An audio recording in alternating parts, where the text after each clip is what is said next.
Terrifying night in the Kentucky wilderness. Encounter with a mystery beast. By no means am I a storyteller or a writer. This is just a recounting of a story shared by my cousin M and myself.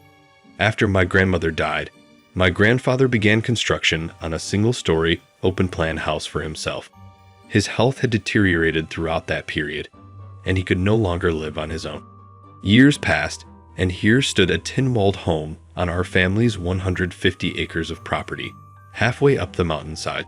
This rural road wound into the middle of nowhere in southeastern Kentucky, despite being just a few hundred yards from the Chilean rural road. My cousin, he, and I were around 14 or 15 years old at the time.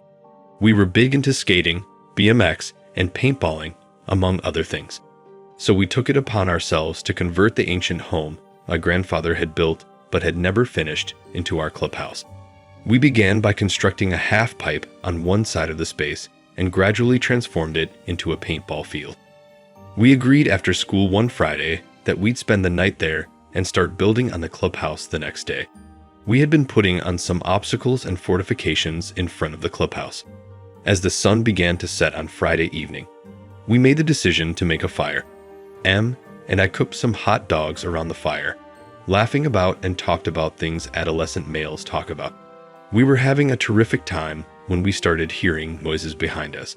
Our backs were turned to the woods, the forests of our parcel of property, which was connected to hundreds of miles of the Daniel Boone National Forest.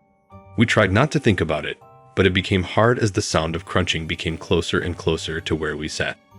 And strong odor of decay reached us before we realized it. We didn't worry about it since we assumed it was just a dead animal someplace nearby that we were now upwind from. M said, "That sounds like a bunny." I protested, "But rabbits aren't nocturnal," not knowing at the time that rabbits did come out at night.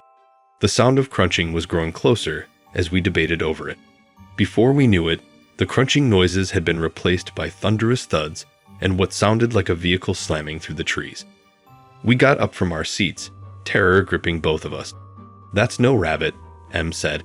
We genuinely noticed the stillness as it penetrated our ears. No crickets, no birds, no leaves crunching, simply the sound of crackling fire. We both looked in total stillness toward the corner of the clubhouse, the direction of the loud smashing bang, dread leaving us paralyzed, unable to talk, simply watching. The quiet was disturbed as whatever it was slammed against the side of the clubhouse's tin wall. Without wasting a second, we both turned and raced down the slope, down the short walking route, as quickly as we could. I tripped and fell down the path on my stomach without losing any velocity.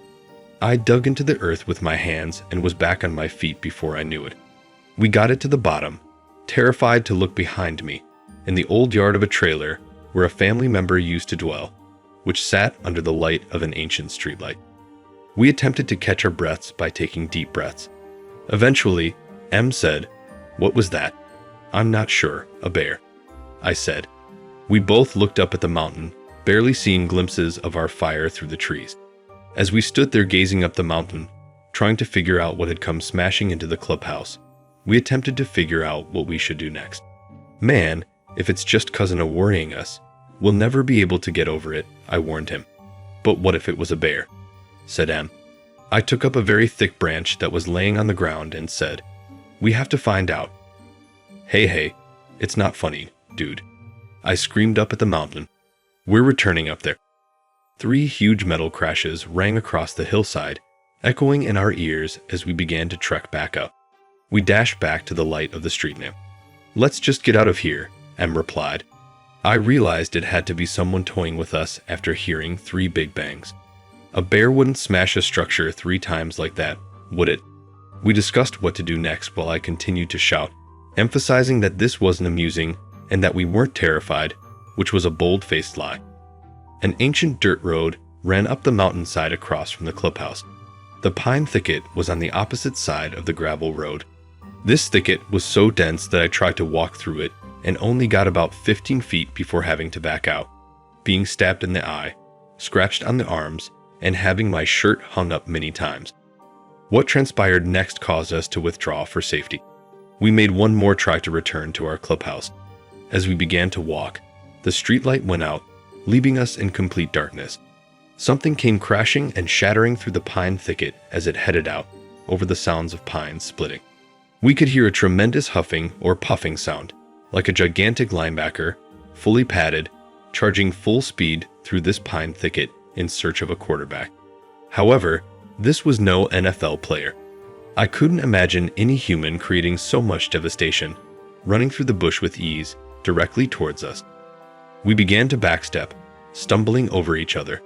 We rushed down the old 2-lane road as quickly as we could in a straight line, a quarter mile to my grandma's old home, where my aunt, uncle, and cousins now reside. I'm a large lad. I outweighed my cousin by 80 pounds, yet my fear was so strong that I matched his pace the whole way.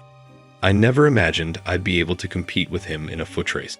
I think when your body goes into fight or flight mode, it performs things you never knew it could do. We arrived to Grandma's old home after what seemed like an eternity. We jumped over the fence, slipped around the corner of the old home, and burst in the front door, where we discovered my aunt cooking, my uncle sharpening a knife on the sofa, and both cousins, including A, simply lying on the couch watching TV. They were perplexed and inquired as to where we came from and what was going on. When we told them what had occurred, they all laughed and said it was probably simply a black bear. When I contacted my dad to come collect us, my uncle joked, "Don't let the Day Ridge monster get you." Dad drove us back up to my place, where we didn't get a wink of sleep. We spoke about what occurred, knowing it couldn't have been a joke and that it had to be some type of bear. It took a few days for us to get the confidence to return to the clubhouse and retrieve our bikes and other belongings. Our bikes had been thrown over in the woods, which was the first thing we saw. Then we saw the cooler was gone. The log we'd been sitting on to roast hot dogs had been split in two, and there were 3 enormous holes in the side of the tin wall and 4 large claw marks along the rear entrance. We hastily packed our belongings and exited the woods, terrified. We never returned to that portion of the property. M, on the other hand, never did. It took many, many years for me to return as an adult with adequate safety. Today, my house has taken the place of the old trailer with the streetlight. The former yard is now mine, where my children play. Nothing like that night has ever happened again on our family's farm. Although I do bring my children in when the sun begins to set, and if I need to go outdoors after dark. Any noises emanating from that mountain still send chills down my spine.